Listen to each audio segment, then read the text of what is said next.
ये बुक देख लो, Napoleon Hill की थिंक एंड ग्रो रिच। इस बुक को लिखने के लिए इस ऑथर ने पूरे के पूरे 20 साल लगाया है। मतलब 20 सालों में इस बुक को लिखे गए। इस दुनिया की सारे के सारे मोस्ट सक्सेसफुल लोगों के ऊपर 20 साल तक रिसर्च करने के बाद इस बुक को लिखा गया। अब मैं बोलूंगा कि इस बुक को पढ़ो तो आप पढ़ोगे नहीं, क्योंकि पढ़ना बहुत बोरिंग काम है। तो चलो मैं ही इस बुक की जो मेन पॉइंट्स है आपको बता देता हूँ। अगर आप मेरे वीडियो पहली बार देख रहे हो, let me tell you, my name is Atikul, I am the author of this book and I have more than 12 years of experience in banking, finance and customer service. तो थिंक एंड ग्रो रिच की ये जो book है, Napoleon Hill ने जो पहला point mention करा है वो है डिजायर। डिजायर का मतलब होता है चाहत।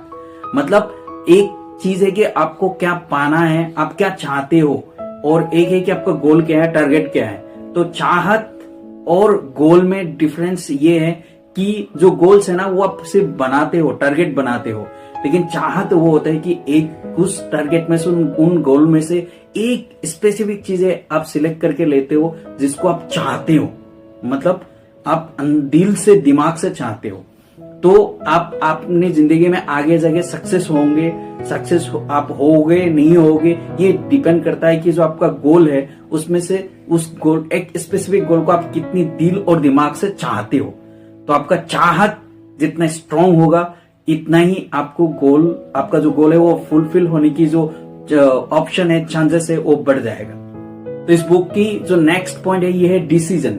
डिसीजन का मतलब है कि आपका जो चाहत है, आपने एक गोल की लिस्ट बनाया, उसमें से एक गोल स्पेसिफिक आपने आपके चाहत में रखा। मतलब एक गोल जो आप फुलफिल करना ही चाहते हो, एक टारगेट आप कंप्लीट करना ही चाहते हो, उसकी जो डिसीजन है वो लेना बहुत इंपॉर्टेंट है। मतलब आप किस तरह की डिसीजन लेते हो, आपकी दिल, दिमाग दोनों एक करके आपको डिसीजन लेना है। एक सही डिसीजन के साथ एक आपका जो चाहत है वो आपको बनाना है। जो थर्ड पॉइंट है ये है फेथ। फेथ का मतलब विश्वास। जो आपका चाहत है, जो आपका डिसीजन है, इसके ऊपर आपका विश्वास कितना है उसके ऊपर डिपेंड करेगा कि आपका जो गोल है, टारगेट है, वो कंप्लीट होगा या नहीं होगा। आपको आप जाके आगे सक्सेसफुल होंगे या नहीं होंगे। तो फेथ का मतलब ये होता है कि जो आपका डिजायर है, जो चाहत है, आप क्या चाहते हो, और उसके बाद जो आपका डिसीजन है, जो आपने डिसीजन लिया कि इसको मुझे चाहिए, ये मेरा गोल है, ये टारगेट है, इसको कंप्लीट करना है, यहां तक मुझे पहुंचना है। उसके बाद तो ये जो डिसीजन और डिजायर, इन दोनों के ऊपर आपका कितना विश्वास है, आप क्या बिलीव करते हो कि आप इसको अचीव कर सकते हो, इसके ऊपर डिपेंड करता है कि आप अपने गोल कंप्लीट कर पाओगे या नहीं कर पाओगे। इस बुक की जो नेक्स्ट पॉइंट है ये है ऑटो सजेशन। ऑटो सजेशन का मतलब ये होता है कि हमारी जो सबकॉन्शियस माइंड है, हम इसमें क्या चीज फीड करते हैं, जो चीज हम सबकॉन्शियस माइंड पे फीड करते हैं वो ऑटोमेटिकली काम हमारी जो माइंड है वो बिलीव करना शुरू करता है, विश्वास करना शुरू करते हैं, और आगे जाके हम उसी को अचीव करते हैं।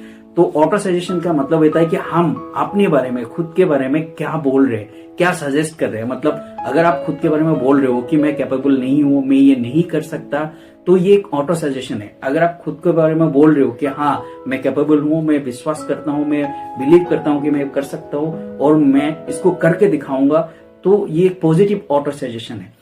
तो आप खुद को क्या सजेशन देते हो, ऑटो सजेशन देते हो, इसके ऊपर डिपेंड करता है कि आप अपना जो गोल है, टारगेट है, वो अचीव कर पाओगे या नहीं कर पाओगे। तो गोल या टारगेट को अचीव करने के लिए पॉजिटिव ऑटो सजेशन खुद को देना बहुत जरूरी है।